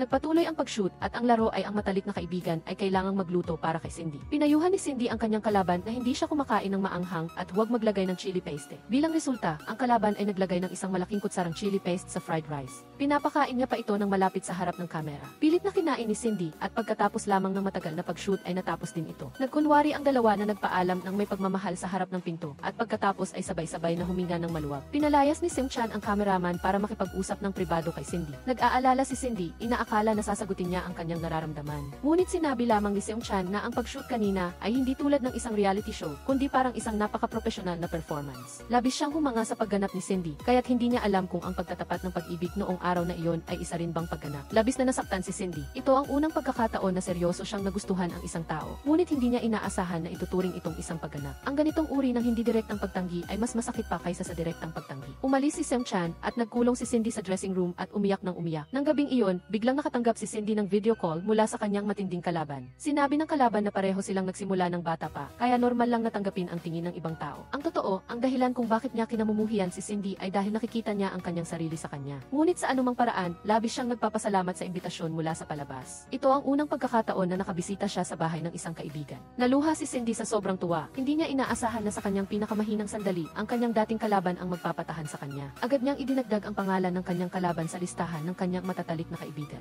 Sa sandaling iyon, naging tunay na magkaibigan ang dalawa. Nag-organisa ang istasyon ng GC ng isang sports competition. Ang huling laro ng Soccer ay naging isang one-on-one showdown sa pagitan ni Seung Chan at Jeonmo. Ang isa ay umaatake, ang isa ay nagtatanggol. Pareho silang ibinigay ang lahat ng kanilang makakaya upang manalo. Ginamit ni Seung Chan ang lahat ng kanyang lakas upang gumawa ng isang malakas na sipa, ngunit naharang pa rin ito ni Jeonmo. Para aliwin siya, inalok ni Yejin na gamitin ang kanilang pagkain sa araw na iyon bilang pambayad utang. Maaari siyang pumili kung gusto niyang kumain o manood ng scene. Hindi inaasahan ni Seung Chan ang ganitong sorpresa, kaya't agad niyang pinili ang manood ng scene. Sa pag-iisip na makikipag-date siya ng pribado kay Yejin, labis siyang natuwa at halos tumalon sa tuwa. Nang gabing iyon, nagmaneho si Seung Chan patungo sa sinehan upang makipagkita kay Yejin, ngunit sa kalagitnaan ng daan, bigla siyang nakatanggap ng tawag mula kay Cindy. May nais siyang sabihin kay Seung Chan, kaya humiling siya ng pakikipagkita. Naghihintay siya sa ilalim ng bahay ni Seung Chan hanggang sa dumating ito. Sa isang banda ay ang senior na lihim niyang minamahal, sa kabilang banda ay isang malaking bituin na naghihintay sa ulan. Nahirapan si Seung Chan. Matapos mag-isip, pumunta siya sa sinehan para hanapin si Yejin, at sinabi sa kanya na may nais siyang pag-usapan kay Cindy, kaya kailangan nilang ipagpaliban ang panonood ng scene sa susunod na pagkakataon. Kasabay nito, nakita ni Jeonmo si Cindy na nakaupo at nanginginig sa ulan. Alam niyang naghihintay siya kay Seung Chan, kaya sinabi niya sa kanya na umakyat sa itaas para maghintay. Kung magbababad siya sa ulan, magkakasakit siya. Pumunta si Cindy sa bahay ni Jeonmo. Pagkatapos ng maikling panahon, dumating din sina Seung Chan at Yejin. Nang makita ni Cindy na magkasama sila, labis siyang nainggit. Nawalan siya ng lakas ng loob na ipahayag ang kanyang tunay na damdamin kay Seung Chan, kaya agad siyang tumawag sa kanyang manager para sunduin siya. Parehong napansin ni Jeonmo at Yejin ang kalungkutan ni Cindy. Sinabihan ni Jeonmo si Seung Chan na ihatid si Cindy, at kahit man lang ay tingnan siya habang sumasakay sa kotse. Bago umalis, nagpahayag si Seung Chan ng pagsisisi na hindi sila nakapanood ng scene ni Yejin at nangakong babawi siya sa susunod. Seung Chan, parang gusto niya talagang manood ng scene. Paano nangyari iyon? Napakabobo niya. Nanatili si Seung Chan para hintayin ang sasakyan ni Cindy. Labis siyang hinangaan ni Cindy dahil madali siyang magpahayag ng kanyang tunay na damdamin, hindi tulad niya. Mukhang sinubukan niya ang lahat ng kanyang makakaya, ngunit itinuring pa rin itong isang pagganap. Medyo nag-aalala si Seung Chan, at bago pa man siya makapagsalita, dumating na ang kotse ni Cindy. Ang kinatawa ni Cindy ay hindi nasisiyahan dahil lagi siyang sumasalungat sa kanya. Higit pa rito, nalalapit na ang pag-renew ng kontrata. Alam niya na baka hindi na mag-renew si Cindy, kaya para makuha ang lahat ng halaga ni Cindy, hindi niya pinansin ang kanyang mga pagtutol at inayos ang isang serye ng mga entertainment show para sa kanya. Pinilit din niya siyang gabayan ang isang baguhan. Samantala, bumaba ang ratings ng show na 2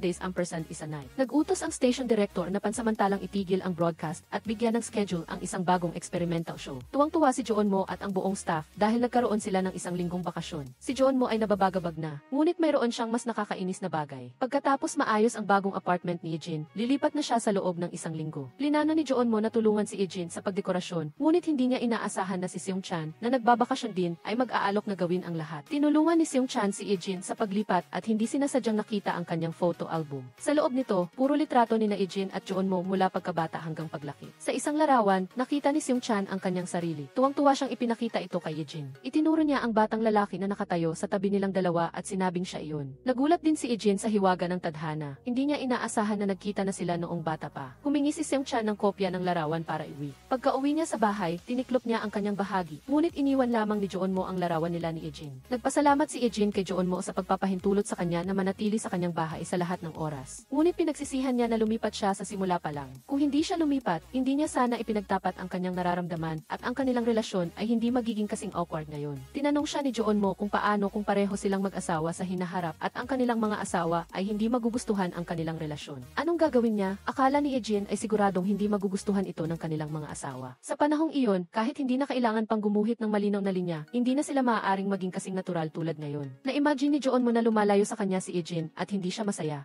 Sa sandaling ito, nakita ni Eugene si Cindy na lumalabas sa isang variety show sa Z. Pinuna niya ang kasamaan ng kinatawa ni Cindy. Inalis lang ni Cindy ang kanyang cast, ngunit pinilit na agad siyang mag-shoot ng isang running show. Sa puntong ito, biglang naaalala ni Eugene ang isang tao bago si Cindy. Ang kinatawa ni Cindy ay dating manager ng isang artista na nagngangalang Yuna, ngunit ginamit din niya ito. Naalala ni Eugene na malapit sina Yuna at Jeonmo, kaya't bumaling siya upang magtanong kung kumusta na si Yuna. Tumayo si Jeonmo at bumalik sa kanyang silid. Ayaw pag-usapan ang bagay na ito. Kapag mag-isa si Jeonmo, madalas niyang iniisip si Yuna. Sa panahong iyon, hindi niya kinaya na si Yuna ay pinipigilan ng kinatawa ni Cindy, kaya pinayuhan niya itong umalis. Tinanong siya ni Yuna kung maaari niya siyang panagutan. Sa panahong iyon, matatag siyang nangako na irerekomenda niya si Yuna na lumabas sa mga gigi show ng istasyon. Pagkaalis ni Yuna sa ahensya ng kinatawan, hindi nagawang kumbinsihin ni Jeonmo ang istasyon na imbitahin si Yuna na lumaho. Noon niya lang naintindihan na kung hindi niya kayang panagutan hanggang sa huli, huwag siyang mangako ng walang laman. Ang nanay ni Seung-chan ay nakipagtalo kay Eugene dahil sa pagpark ng kotse sa lugar na iyon. Dati na silang nagkasalungatan dahil sa pagtatapon ng basura. Tinawag ng nanay ni Seung-chan si Eugene na babaeng basurahan ng lobby. Hindi inaasahan, biglang dumating si Seung-chan. Ipinakilala niya si Eugene bilang kanyang senior sa kumpanya ng kanyang nanay. Nag-aalala siyang baka pahirapan ni Eugene si Seung-chan sa GE station. Biglang naalala ng ate ni Seung-chan. Dati, si Jeonmo ay hindi umuwi, sinasabing nasa bahay ng nakakatanda sa tapat. Ngayon, si Jeonmo na iyon ay si Gajin. Kapag ang isang lalaki at babae ay magkasama sa isang bahay, tiyak na mayroon. Lalo pang nag-alala ang ina ni Seung-chan at sinisi ang sarili sa pagkakaroon ng isang napakagwapong anak. Si Seung-chan ay may marangal na aura sa simpleng pagtingin pa lang, ngunit hindi niya akalain na ang kanyang marangal na anak ay tumutulong kay Eugene sa paglilinis ng bahay, na mukhang marungis na parang tuta. Nagpatuloy ang kanyang ina sa pag-enumerate ng mga bentahe ng kanyang anak. Si Seung-chan ay hindi ordinaryong matalino, henyo, at may malawak na kaalaman. Kasabay nito, ginagamit ni Seung-chan ang kanyang henyong utak upang turuan si Eugene na makilala ang mga gamit ng iba't ibang kulay ng basahan. Paano mo natatandaan ang lahat ng ito? Ang galing mo. Nagdala si Eugene ng pagkain at sinabi kay Seung-chan na magpahinga muna nang pumasok si Jeonmo gamit ang password. Nagulat si Seung-chan dahil ibinigay lang ni Eugene ang password sa kanya. Paano ito nalaman ni Jeonmo? Kalmadong sinabi ni Jeonmo na hinulaan niyang ang password ay ang kanyang kaarawan. Nang makita si Eugene na masayang hawak ang electric rocket na binili ni Jeonmo, biglang nakaramdam ng pagkabigo si Seung-chan. Marami na siyang nagawa, ngunit hindi pa rin niya kayang tapatan si Jeonmo. Tila mayroong isang uri ng pagkakaintindihan sa pagitan ni Jeonmo at Eugene na walang sinuman ang makakapasok. Pumunta si Cindy para sa shooting ng show ni Eugene, ngunit ang kinatawa ni Bin ay nagdagdag ng isang bagong trainee at pinasama ito sa kanya sa shooting. Pinagsama pa sila sa iisang dressing room. Sinubukan ni Cindy na panatilihin ang kanyang posisyon, sinasabing ang silid na ito ay inilaan para sa kanya at hindi niya tatanggapin na magkasama sila. Nagalit ang kinatawa ni Bin, ngunit mabilis na lumabas si Seung-chan upang protektahan si Cindy. Iminungkahi pa niya na humanap ng mas malaking dressing room para sa mga bagong trainee. Bilang resulta, sadyang naghanap siya ng silid na puno ng tao. Hindi nasisiyahan ang kinatawa ni Bin at lumapit kay Eugene, sinasabing lilikha siya ng pangalawang Cindy. Sa pagkakataong ito ang debut stage ng bagong trainee, kaya dapat bigyan ni Eugene ng mas maraming screen time. Nanalo si Cindy sa show. Karaniwan, bihira siyang magsalita kapag gumagawa ng mga talumpati. Ngunit sa pagkakataong ito, naantig siya at nagsalita ng marami. Nagpasalamat siya sa kanyang mga kasamahan na nagdebut kasama niya. Salamat kay Eugene sa tahimik na pagsuporta sa akin sa likod. Sa huli, tumingin siya kay Seung-chan sa tabi niya at pinasalamatan ang taong nagbigay sa kanya ng payong habang nag-iisa siya sa ulan. Dahil sa iyo, talagang naramdaman ko ang init. Ang tapang ni Cindy ay nagbigay ng lakas ng loob kay Seung-chan. Nagdala siya ng isang bulaklak at isang recording beer at nagmamadaling hinanap si Eugene upang magtapat. Gayunpaman, nang makarating siya, nakita niya si Eugene at Jeonmo na magkasama. Pinipigilan ni Jeonmo si Eugene na lumipat at nais na manatili siya. Malungkot na itinago ni Seung-chan ang recording beer sa kanyang likuran at ibinigay ang bulaklak bulaklak kay Eugene, nagkukunwaring may nagbigay nito sa kanya sa daan. Hindi nag-isip si Eugene at pag-uwi niya, tinanong niya si Jeonmo kung bakit niya siya pinigilan.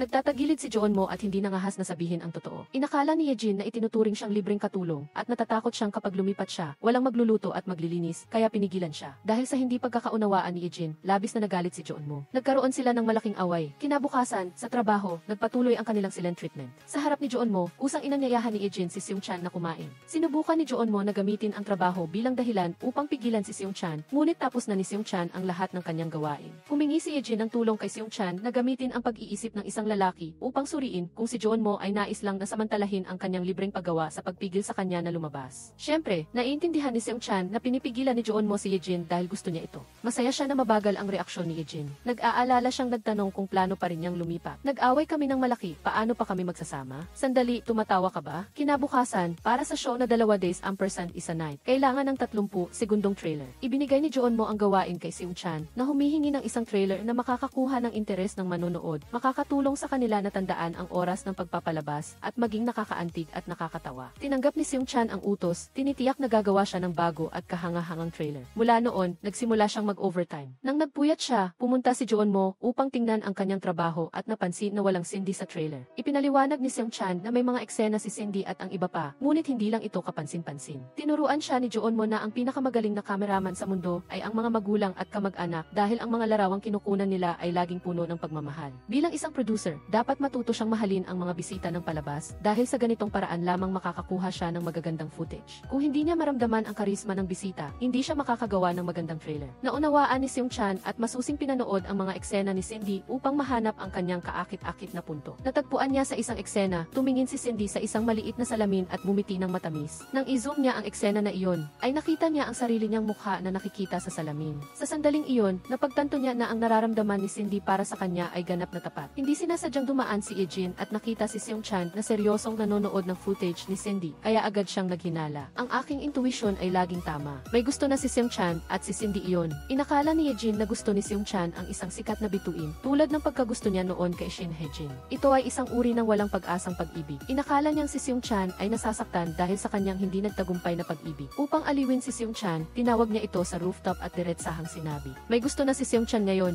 Akala ni Seung-chan na nalaman na ni Eugene ang kanyang nararamdaman, kaya nahihiya siyang sinabi na hindi niya inaasahang maakit. Mapagbigay na sinabi ni Eugene na tiyak na tutulungan niya siya. Lalo pang nalito si Seung-chan. Talagang hindi naintindihan ni Eugene. Alam ba ni Cindy na ganoon mo siya pinapahalagahan? Huwag kang mag-alala, senior, walang makakarinig sa atin dito. Sa unang pagkakataon, nagreklamo si Seung-chan sa kabagalan ni Eugene sa pag-unawa. Plano niyang magpaliwanag, ngunit pinayuhan siya ni Eugene na huwag basta-basta magtapat. Ang pag-ibig ay nangangailangan din ng trailer. Kailangan mo munang maghanda bago magpahayag. Sinabi niya na kung impulsive siyang sasabihin ang lahat, magiging mas komplikado lang ang mga bagay-bagay. Nag-isip ng malalim si Seung-chan at nagpa siya na gumawa ng isang trailer para sa kanyang pagtatapat at pagkatapos ay pipili siya ng tamang oras para opisyal na magtapat. Pag-uwi ni Jeonmo, narinig niya si Eugene na nagsasabing mailamok kaya agad siyang pumasok sa silid ni Eugene upang tulungan siyang itaboy ang lamok. Nakatakip ng kumot si Eugene at naglakas loob na sabihin kay Jeonmo na lilipat na siya. Ipinaliwanag ni Jeonmo na pagkatapos ng mahabang panahon na pagsasama, dapat ay alam na niya kung ano ang ibig sabihin ng pananatili niya. Ngunit naisip ni Eugene na masyado na silang magkalapit. Minsan itinuturing niya si Jeonmo na kaibigan at minsan naman ay bilang isang lalaki. Kaya nais niyang humiwalay upang linawin kung malungkot sila dahil aalis ang isang malapit na kaibigan o kung nagmamahalan sila. Inanyayahan ni Seung-chan si Cindy at ang dalawang iba pang lalaking bisita upang mag-record para sa trailer. Dahil sa kanyang katayuan, hindi na kailangang pumunta ni Cindy. Ngunit dahil si Seung-chan ang nag-imbita, agad siyang pumunta sa istasyon ng telebisyon. Upang makasama si Seung-chan ng mag-isa, pinalabas ni Cindy ang kanyang manager. Sinubukan ni Cindy at ng dalawang iba pang bisita na gampanan ang mga linya na isinulat ni Seung-chan. Matapos basahin ang mga ito, hindi niya maiwasang magreklamo. Bakit kailangan nilang magmakaawa sa mga manonood na panoorin ang palabas? Ngunit nang makita niyang itinaas ni Seung-chan ang kanyang hinlalaki bilang papuri, nawala ang lahat ng kanyang reklamo. Nais ng isa pang bisita na magpakuha ng litrato kasama si Cindy. Lumapit si Seung-chan upang magbigay ng direksyon sa pagpili ng magandang anggulo upang makuha ang kagandahan ni Cindy. Nang marinig si Seung-chan ang nagpapaliwanag ng may sigasig, medyo nahiya si Cindy. Kahit na para lang sa trabaho ang pag-aaral niya sa kanyang mga anggulo, masaya pa rin siya na nag-ukol si Seung-chan ng pagsisikap para sa kanya. Pagkaalis ng lahat, taos-pusong humingi ng tawad si Seung-chan sa pagdududa niya sa damdamin ni Cindy noong nakaraan. Hindi na napigilan ni Cindy na magtapat muli, ngunit biglang dumating ang kanyang manager at pinutol ito. Nang ihatid ni Seung-chan si Cindy, nakasalubong niya si Go Young-mi. Gusto ni Go Young-mi na maging matchmaker para sa kanilang dalawa, kaya sadyang binibiro niya sila upang mas mapalapit ang kanilang relasyon. Nakita ni Cindy na patuloy na tumitingin si Seung-chan kay Eugene, kaya nakaramdam siya ng pagkaingat. nakakainis. Nagpanggap siyang may gagawin at nagmamadaling umalis. Ipinaliwanag ni Seung-chan kay Eugene na hindi si Cindy ang gusto niya, kaya huwag niya silang piliting ipares. Na-curious si Eugene kung sino iyon kung hindi si Cindy at hindi niya naisip na siya pala iyon. Nang bumaba sina Eugene at Jeonmo para magtapon ng basura, hindi sinasadyang nakasalubong nila ang ina ni Seung-chan. Napansin niya ang lalaking kasama ni Eugene. Nang malaman niyang ito ay direktang superior ni Seung-chan at may-ari pa ng apartment sa tapat, gumaan ang loob niya. Masigla niyang inanyayahan ang dalawa na kumain sa kanilang bahay. Dahil hindi sila makatanggi, pumunta sina Eugene at Jeonmo sa bahay ni Seung-chan. Pagkatapos kumain, nag-tour ang dalawa sa silid ni Seung-chan. Masiglang inanyayahan ng ama ni Seung-chan, si Jeonmo na maglaro ng chess at tinawag pa si Seung-chan para maging referee. Naiwan mag-isa si Eugene sa silid at tumingin sa paligid. Hindi niya napigilan ang sarili na laruin ang stuffed toy sa mesa. At hindi sinasadyang binuksan ang recording switch. Ang boses ni Seung-chan ay narinig mula sa loob. Si Eugene ay interesado sa una, ngunit lalo siyang naging hindi komportable sa bawat sandali. Hanggang sa huling pangungusap, napagtanto niya na iyon ang pagtatapat ni Seung-chan para sa kanya. Ang gusto ni Seung-chan ay siya. Sa daan pa uwi, gulong-gulo ang isip ni Eugene. Matapos pag-isipan ng mabuti, tinawag niya si Seung-chan at diretsahang sinabi na gusto siya ni Seung-chan.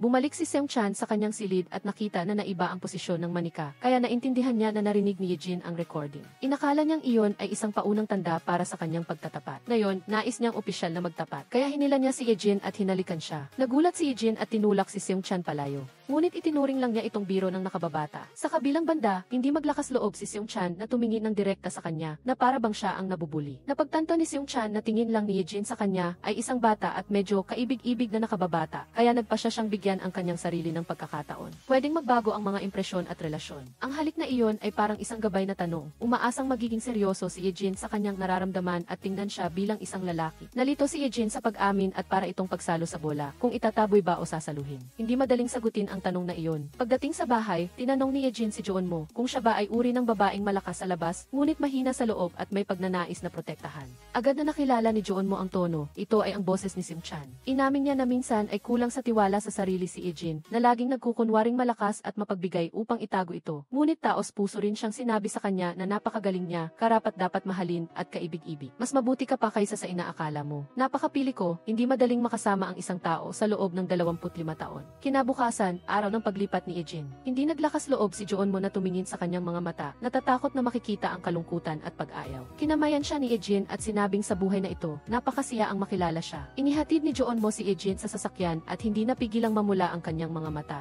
Sinundan ni Eugene ang anino ni Jeonmo sa rearview mirror at napaluha rin. Nagmamadaling tumakbo si Seung-chan, ngunit huli na siya. Umalis na si Eugene. Ang rating ng manonood ng 2 days is a night ay hindi pa rin maganda. Sinabi ng head director kay Jeonmo na 2 episode na lang ang natitira. Kung hindi pa rin ito bumuti, isasaalang-alang ng direktor na itigil ang pagpapalabas ng palabas. Dahil gusto ni Seung-chan na gumanti sa head director, kinuha niya ang pagkain sa plato nito at sinadyang ibigay sa kanya ang inalog na lata ng Coca-Cola na siyang bumuhos sa kanyang mukha. Isang bagong palabas ang mabilis na sumisikat at inimbitahan ng direktor ang direktor ng programang iyon na kumain. Kasama ang grupo ni Jeonmo, naghahanda na buwagin ang 2 days is a night. Tinanggihan ni Seung-chan ang imbitasyon at nagpasya na manatili at magtiyaga kasama si Jeonmo. Naramdaman ni Jeonmo ang kabaitan ni Seung-chan, ngunit hindi niya maintindihan kung bakit walang nanonood sa programang pinaghirapan niyang gawin. Pagkatapos ipalabas ang trailer ni Seung-chan, agad na naging trending ang Cindy na pulubi. Ginamit ng mga netizens ang kanilang imahinasyon at gumuhit pa ng kartoon. Hinihiling sa lahat na panoorin ang 2 days is a night ni Cindy. Ang dating imahe ay tuluyang nawasak at si Cindy ay labis na nagalit. Sinisi ng manager niya si Seung-chan para sa lahat ng ito. Pagkatapos marinig iyon, biglang napagtanto ni Cindy na ito ang pagkakataong makita si Seung-chan. Sinabi niya na umabot na sa sukdulan ang galit niya at dapat niyang kausapin si Seung-chan para ayusin ang lahat. Masayang dinala siya ng manager sa istasyon ng telebisyon at tumingin kay Seung-chan na may pagkaawa na parang sinasabing good luck. Hinarap ni Cindy si Seung-chan, ngunit nakita ni Seung-chan na napaka-cute ng kartoon. Dati, palagi siyang nasa itaas, ngunit bigla siyang lumapit sa mga manonood. Nang marinig niyang pinupuri siya ni Seung-chan, pinilit ni Cindy na pigilan ang kanyang tawa at hiniling kay Seung-chan na gawin ang isang bagay para humingi ng tawad. Sasabihin niya kay Seung-chan kung ano ang gagawin kapag naisip na niya. Inakala ng manager na nag-aaway sila ng matindi sa loob, kaya idinikit niya ang kanyang tenga sa pinto para makinig. Ngayon, dapat sumigaw siya, hindi ba? Nawala na ang pagkakataon para magmura. Nahimatay kaya ang batang ito sa takot. Pagkatapos ng trabaho, sabay na pumunta sina Seung-chan at Jeonmo sa bahay ni Eugene para tumulong sa paglilinis. Naglaro ng parang bata ang dalawang lalaki dahil sa pag-aagawan sa atensyon ni Ejin. Itinapon ni Jeonmo ang mga bulaklak ni Seung-chan at inilagay ang toilet brush doon. Pinalitan naman ni Seung-chan ang litrato ni na Ejin at Jeonmo ng litrato nila ni Ejin. Habang kumakain, nag-aasaran sina Ejin at Jeonmo tungkol sa isang biro at tila nakalimutan na ang paligid. Naramdaman ni Seung-chan na may pagkakaisa sa pagitan nilang dalawa na hindi niya mapapasok. Sumakay si Seung-chan sa kotse ni Jeonmo pauwi. Habang nasa biyahe, sumagot si Jeonmo sa tawag ni Ejin na nagtanong kung saan niya inilagay ang nail clipper. Nagpahayag si Seung-chan na nainggit siya kay Jeonmo na natural na lumilitaw sa bawat sulok ng buhay ni Ejin. Hindi raw niya kailanman maihahambing ang kanyang sarili kay Jeonmo. Kinabukasan sa trabaho, natanggap ni Ejin ang flashlight na regalo ni Seung-chan at pinuri siya sa pagiging maalalahanin. Alam daw nito na sira ang mga ilaw sa kalsada malapit sa kanyang bahay at nag-aalala ito sa kanyang kaligtasan, kaya inihanda nito ang isang magandang regalo. Ngunit nakaramdam siya ng pagkahiya kay Seung-chan, kaya humingi siya ng payo sa isang love expert sa grupo. Kung mayroong dalawang lalaki sa tabi niya, ang isa ay ang matalik na kaibigan na gusto niya at ang isa ay isang nakababatang lumitaw ng hindi inaasahan, ngunit napakatsarmado, sino ang dapat niyang piliin?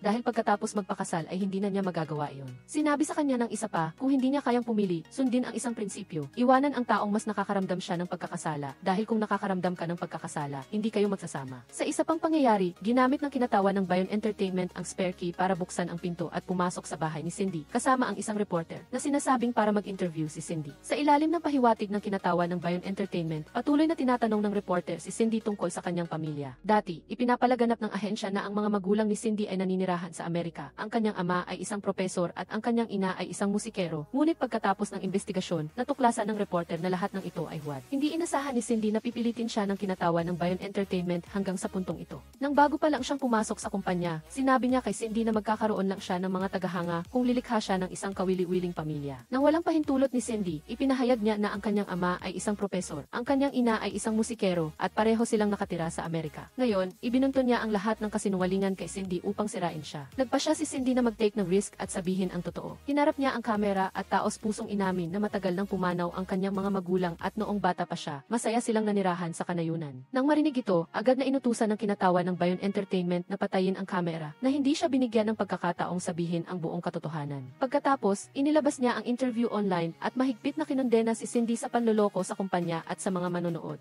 Agad na napasok sa iskandalo si Cindy. Ang kanyang huwad na imahe ay gumuho at matinding inatake siya ng mga netizens. Sa desperasyon, tinawagan ni Cindy si Seung-chan para humingi ng suporta, ngunit ang tawag ay pinutol. Sa panahong ito, nanonood ng pelikula si Seung-chan kasama si Ejin. Hiniling niya kay Ejin na bigyan siya ng isang buong araw na date na parang binubura ang natitirang bayad pinsala. Nanood sila ng pelikula at namasyal at nagkaroon ng masayang araw. Sa paghihiwalay, niyakap ni Ejin si Seung-chan at pinasalamatan siya sa lahat ng ginawa nito para sa kanya. Ngunit hindi maaaring maging pag-ibig ang pagpapahalaga. Umiyak si Seung-chan dahil sa pagtanggi. Ang mga peking chismis tungkol kay Cindy ay naging trending din. Sinabi ni Seung-chan kay Jeonmo na sinabi ni Cindy na ang kanyang mga magulang ay namatay sa isang aksidente sa kotse. Tiyak na sinadya ito ng kinatawan ng Bayon Entertainment na targetin si Cindy. Inaasahan niyang matulungan si Cindy. Ang ginawa ni Seung-chan ay nagpaalala kay Jeonmo sa kanyang sarili noon. Noong panahong iyon, desperado rin siyang humingi ng tulong sa kanyang senior para kay Yuna, ngunit malupit siyang tinanggihan. Ngayon na nagaganap muli ang parehong sitwasyon, hindi siya sigurado kung kaya niyang iligtas si Cindy. Si Director Kim, na nasa ilalim ng kinatawan ng Bayon Entertainment, ay palihim na ibinigay kay Jeonmo ang address ni Yuna, umaasang kaya niyang kalimutan ang nakaraan at tulungan si Cindy. Lihim na binisita ni Jeonmo si Yuna, at nakita niyang malayo na siya sa liwanag ng pagiging sikat at namumuhay na parang ordinaryong tao.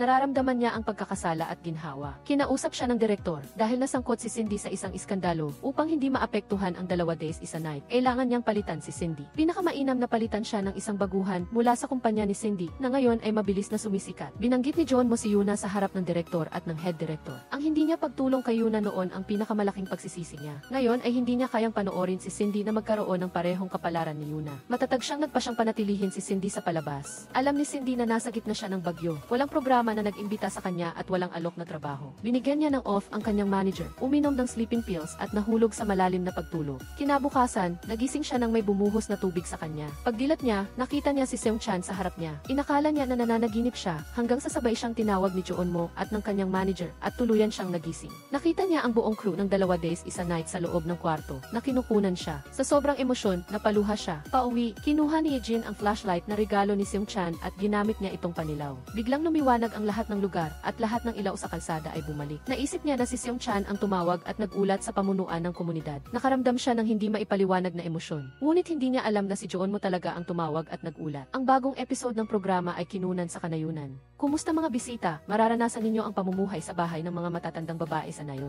Ang matandang babaeng sumalubong kay Cindy ay hindi alam na sikat siyang artista. Anong pangalan mo, Cindy? Ang weird naman ng pangalan mo. Hindi napigilan ni Seung Chan ang tumawa at ginaya ang boses ng matandang babae. Nagkunwari si Cindy na nagtatampo, ngunit sa totoo lang ay gusto niya ang pakiramdam na komportable habang nagbibiro kay Seung Chan. Bukod pa rito, gusto rin niya ang pakiramdam na nasa isang lugar kung saan walang nakakakilala sa kanya. Pagdating sa bahay ng matandang babae, napangiwi si Cindy nang makita ang magulong kwarto. Nang makita niya ang itim na kumot na tutulugan niya, agad niya itong nilabhan. Humingi siya ng tulong kay Seung Chan na magbumba ng tubig. Pareho silang nasa magkabilang dulo at hindi sinasadyang nahila si Seung Chan at napahiga sa harap. Nahihirapan sila sa sobrang lapit nila. Pagkatapos labhan ang kumot, sinimulan ni Cindy na tulungan ang matandang babae sa paglilinis ng bahay at tumigil lang nang malinis na ang lahat. Sa gabi, nagkasama-sama sina Cindy, Seung Chan at Joon Mo para magmasid sa mga bituin. Humingi ng paumanhin si Cindy kay Joon Mo dahil ang pag-anyaya sa kanya sa programa ay maaaring magdulot ng problema. Naisip niya na dapat ay alam niya ang kanyang lugar at dapat ay tumanggi siya, ngunit gusto pa rin niyang pahalagahan ang pagkakataong ito. Sinabi sa kanya ni Joon Mo na si Yuna ay nagbukas ngayon ng isang flower shop at namumuhay ng maayos. Mayroong daan-daang libong posibilidad sa buhay, huwag kailanman sumuko sa sarili. Nagbiro si Cindy na magbubukas siya ng isang kumpanya sa paglilinis sa hinaharap. Kahit na ano paman, magaling siya at gusto niya ang pag-aayos ng mga bagay.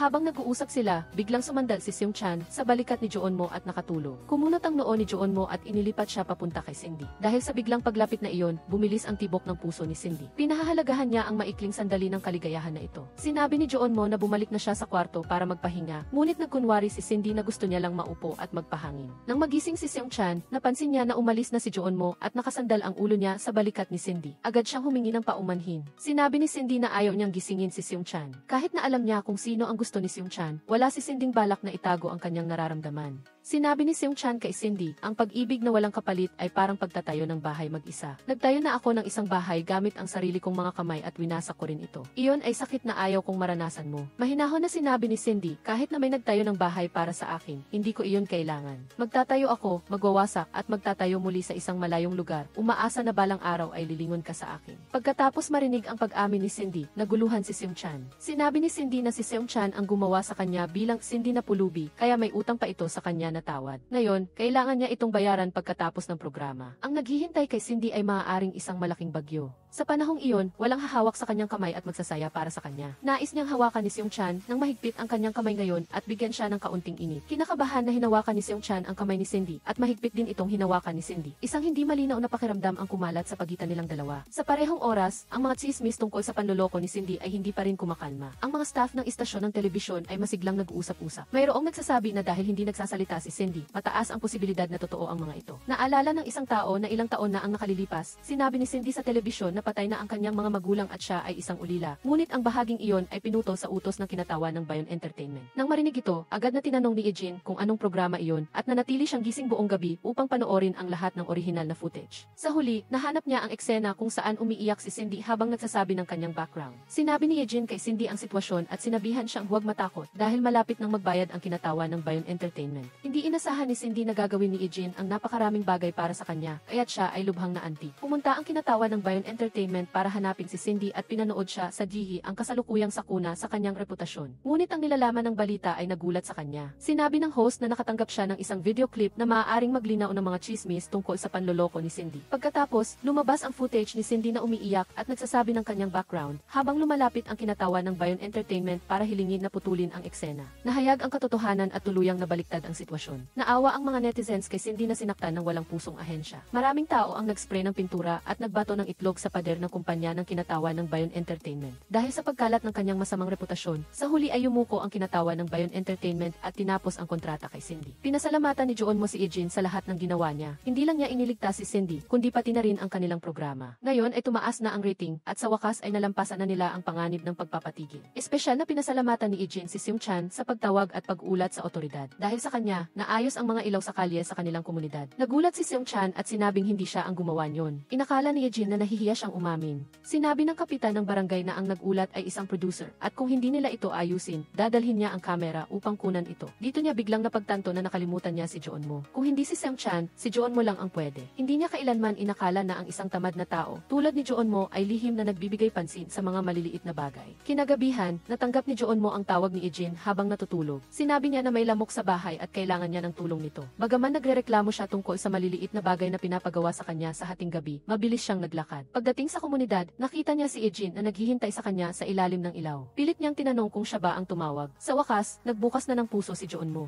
Ilang taon na ang nakalipas, pinilit niya ang kanyang sarili na mag-aral ng mabuti upang mahabol ang mahusay na estudyanteng si Eugene. Nang pumili siya ng trabaho, sinundan din niya ito sa istasyon ng telebisyon para sa kanya. Ang lahat ay hindi dahil sa nakasanayan kundi dahil sa pag-ibig. Niyakap lang siya ni Eugene at pagkatapos ng maraming taon, sa wakas ay nagkasama na rin ang dalawang puso. Pagkatapos tapusin ang kanyang kontrata, nagtayo si Cindy ng sarili niyang kumpanya. Nang pumunta siya sa istasyon ng telebisyon para mag-tape, hindi sinasadyang nakita niya si Seung Chan at nag-alok na maglaro ng rock paper scissors at sinuman ang matalo ay dapat magdala ng bagahe. Muling tinalo ni Seung Chan si Cindy. Ngunit sa pagkakataong ito, naunawaan na niya. Kahit na nanalo siya, kusang loob pa rin siyang tinulungan si Cindy sa kanyang bagahe. Sabay silang pumasok sa istasyon ng telebisyon. Ang daan sa unahan ay para bang ang mahabang daan sa buhay. Nagtapos na ang pelikula. Dito na lang tayo. Maraming salamat sa panonood.